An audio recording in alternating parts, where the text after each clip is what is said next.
See, we have 4 children today. Can we have the children, please?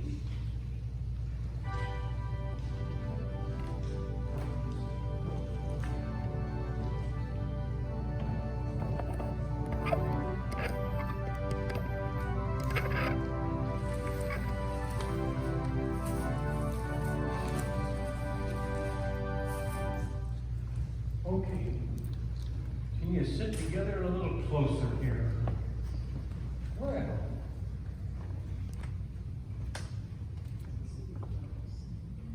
Good morning. Oh, it's the 4th of July. You're supposed to be more excited than that.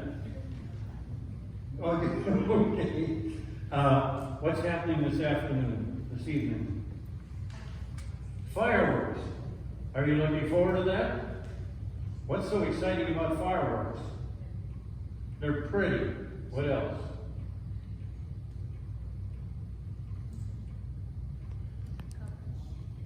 Colorful. Sparkly. Fun. Are they noisy? That's part of what makes them exciting, is the noise. All right, well, I didn't really want to talk about that now. What I want to talk about is there any particular sport you feel that you're pretty knowledgeable in? Okay, what is it? Volleyball. Okay, the rest of you know what volleyball is? You've seen people play volleyball? Okay. What do you need? Well, what do you need to be a good volleyball player? How to hit the ball. It's a great big one. It's pretty tough to miss, isn't it? A lot easier to hit that ball than a golf ball, isn't it? What else? Well, you need to know how to play a game. What? Good aim. All right. What else? Need practice. What else? Good at throwing. Do you throw it better in volleyball? Hitting, right? Yeah, hitting. Okay. It's all right. What else? You need players. Okay, you need an opponent. What else? What about your body? Does it have to be? You got to be able to jump. That's a good one. Strong arms. All right. Now, you said all these things about what makes it good to be a part of that game. Now, what happens if you're really weak in one of those? Let's say you don't have strong arms. What are you going to do to improve yourself so you can play the game? You work out. And if you can't jump, what would you do to improve jumping?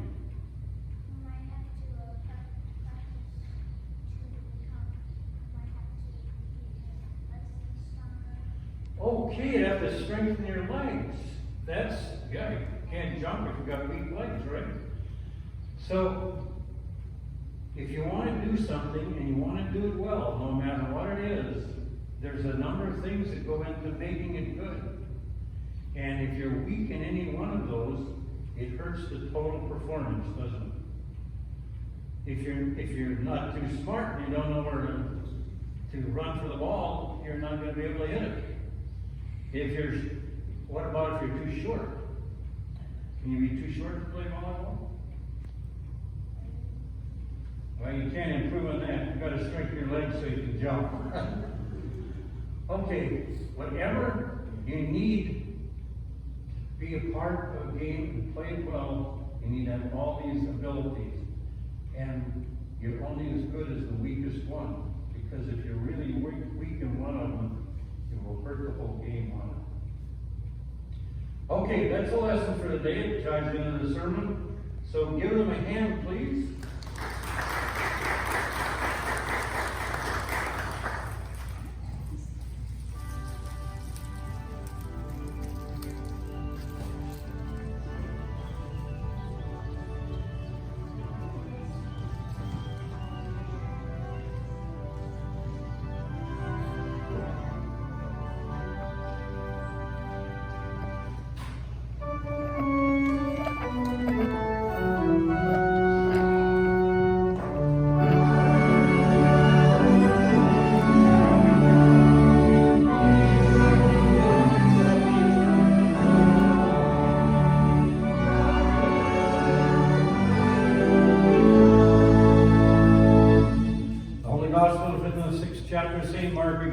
first verse.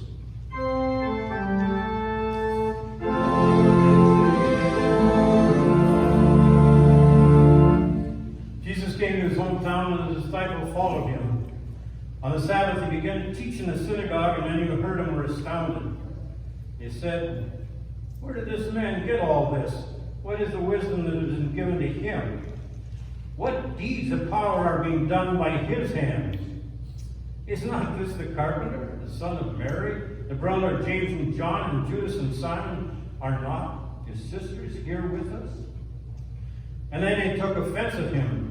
And Jesus said to them, "Prophets are not without honor except in their own hometown, and among those own kin, and in their own house."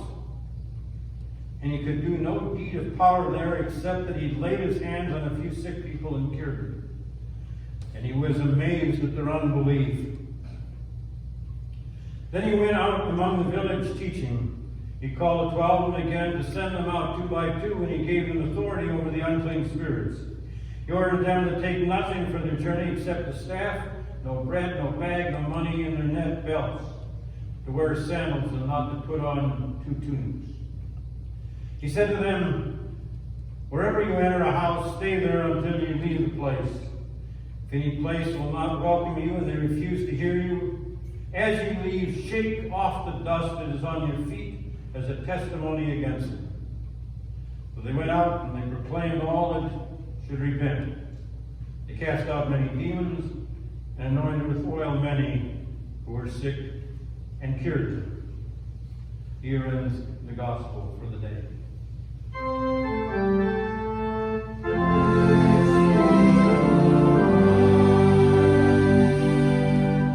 Please be seated. I would like to read again the epistle lesson from the 2nd chapter, or 12th chapter of 2 Corinthians. It's in the words of the message by Eugene Peterson, and it reads like this. "Because of the extravagance of these revelations, so I wouldn't get a big head, I was given the gift of a handicap to keep me in constant touch with my limitations. Satan's angel did his best to get me down. What he, in fact, did was push me to my knees. No danger of walking around with the high and mighty. At first I didn't think of it as a gift and begged God to remove it. 3 times I did that, and he told me, 'My grace is enough. It's all you need. My strength comes into your own in your weakness.' Once I heard that, I was glad to let it happen. I quit focusing on my handicap and began appreciating the gift. It was a case of Christ's strength moving in on my weakness. Now I take limitations in stride and with good cheer. These limitations then cut me down to size. Abuse, accidents, opposition, bad breaks. I just let Christ take over. And so the weaker I get, the stronger I become." Interesting that Paul chooses a topic that we wouldn't necessarily expect him to use. He asks us today to concentrate on weakness, on our weaknesses. It isn't that Paul has a sense of degrading himself or depreciating himself. As a matter of fact, many times he says he works harder than anybody else. He works hard in his sainthood, in his becoming a part of the message of Christ. But here he says, "I've got limitations." And I don't know what he was talking about, nor does any other biblical scholar when he talks about the pain that was in his side, the thorn in his side that kept him from being as comfortable and maybe as dynamic as he wanted to be. And he prayed to have it removed, but it wasn't. But he started talking about his limitations and his weaknesses. And today he asked you to concentrate on your weakness. 3 points that Paul made about weaknesses. He said, first of all, if you're going to get stronger, first of all, you got to recognize where you are weak.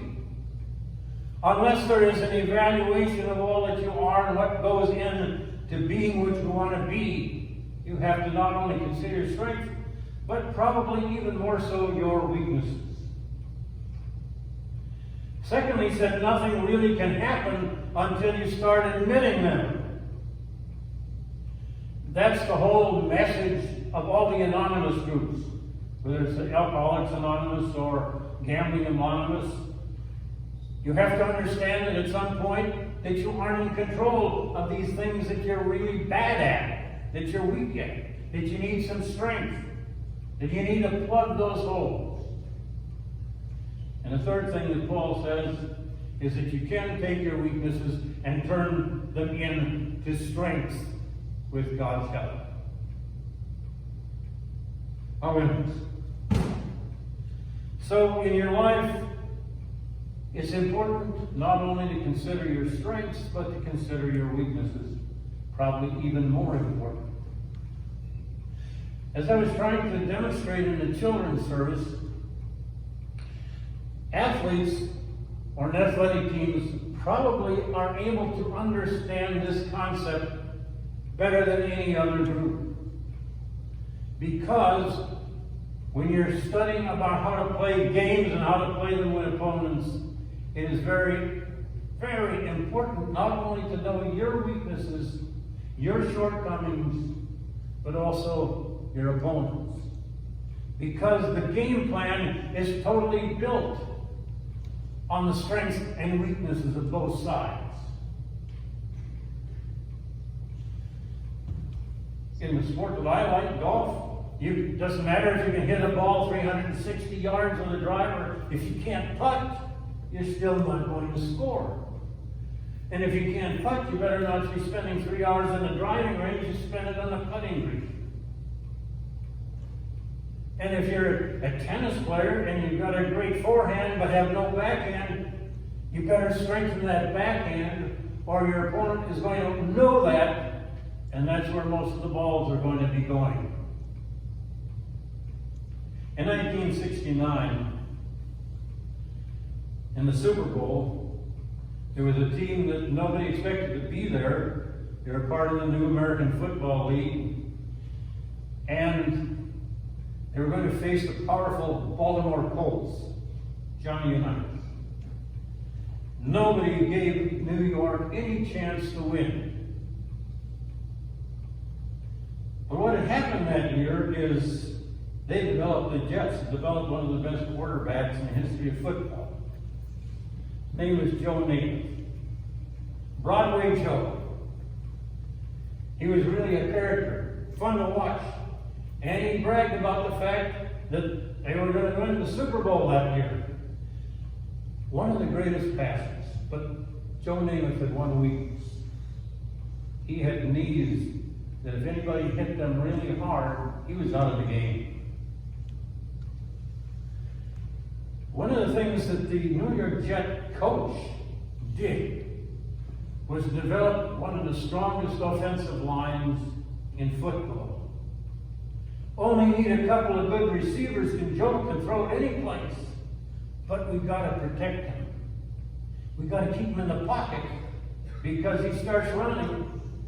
It's open season on Joe and the game's over. Later that year, a film came out, and it pictured Joe, the nonviolent world of Joe Namath. They built such a strong pocket and protection against him ever being hit, that during the season, he really never, as a quarterback, had been hit really hard.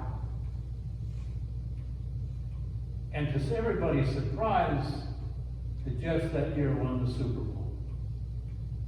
Concentrating on the biggest weakness they had. If they could only protect his legs, they felt the game was pretty secure, because the other things were all even. One of the things that Alabama does, probably better than anybody else, is they watch hours and hours and hours of films. Last week's team, that they probably won, And looking at next week, let's look at where their weaknesses are. And a good coach will win time and time again if he can really concentrate on the opponent's weakness.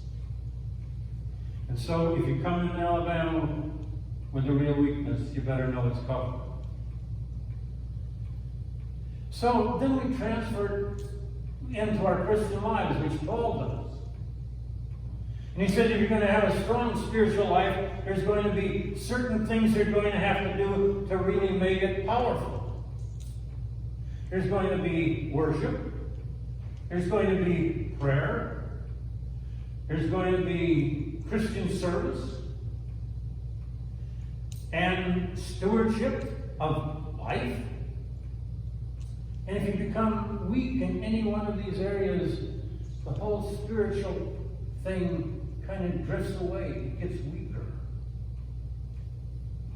The psychologists tell us that we have 5 basic needs as human beings. We have a physical life, we have an emotional, a social, economic, spiritual. And if anyone begins to suffer, you as a personality probably are going to have difficulties. So concentrate on these things and find out where your weaknesses are and strengthen them. As a church, to witness to the community, we also have to look at our weaknesses. We aren't a huge congregation. We are going to have the 50-voice choirs, whole boatload of instrumentalists who can play. We aren't going to have the razzle-dazzle services. What have we got to offer? We've got some pretty powerful things. We can be a community that really operates the way the first church did, where we were supportive of each other and we knew each other well enough to know when one of us had a problem or was sick, you could count on the others to support. You see letters coming back saying thank you to the congregation for all the cards, the calls, the concern, the offering to help. Church is a good church. Become even greater if we recognize what our weaknesses are and improve them.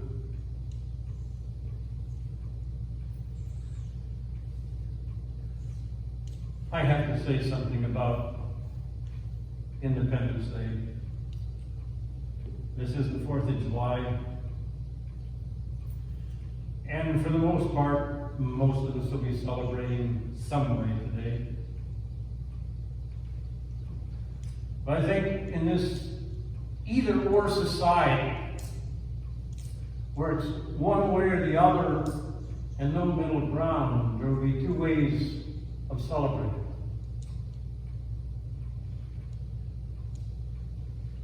There is a group that will say, America has too many problems. And they will begin to go back in history and read about all the things that the country hasn't done well. And they will use a day like today when we are celebrating what we have as a country as an opportunity to take the other side, to be disrespectful to the flag, to be disrespectful to the national anthem, and to find no redemption in this country at all, although they don't choose to leave it, and the majority of people want to come. But then there is the other side that won't hear of any kind of criticism, won't take any kind of voice that says we can improve. And neither one of those is the proper. We need to concentrate on our strengths, to be grateful for the opportunities we have, for the standard of living, for the ability to vote, and to choose our leaders, but most of all, in this church today, for the freedom to worship. Places around the world don't have those opportunities. But we must never get to the point where we can't look at ourselves and saying there are things that need improvement. There are places that we can go when we can improve relationships, when we can make it stronger. During this last week, I spent a couple days in Branson, which is, I don't know, the elderly entertainment capital of the world. One of the things that was really neat, out of all these 88 venues that they have each day, or more, and every one that we attended, they put a time in the program for honoring the veterans, to say thank you, asking them to stand and talk about what a great country we have. And on Independence Day, we would be very remiss as Christians if we didn't thank God for what we had, despite our limitations.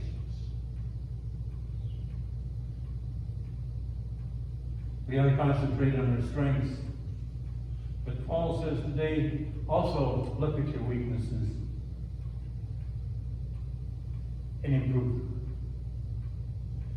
Because if you understand that you're not quite perfect, and that you have things that need correcting, maybe you'll be a little more understanding. Maybe you'll be a little more forgiving. Maybe you'll be a little more compassionate.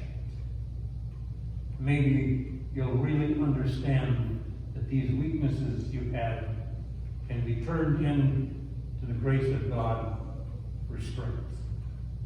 Amen.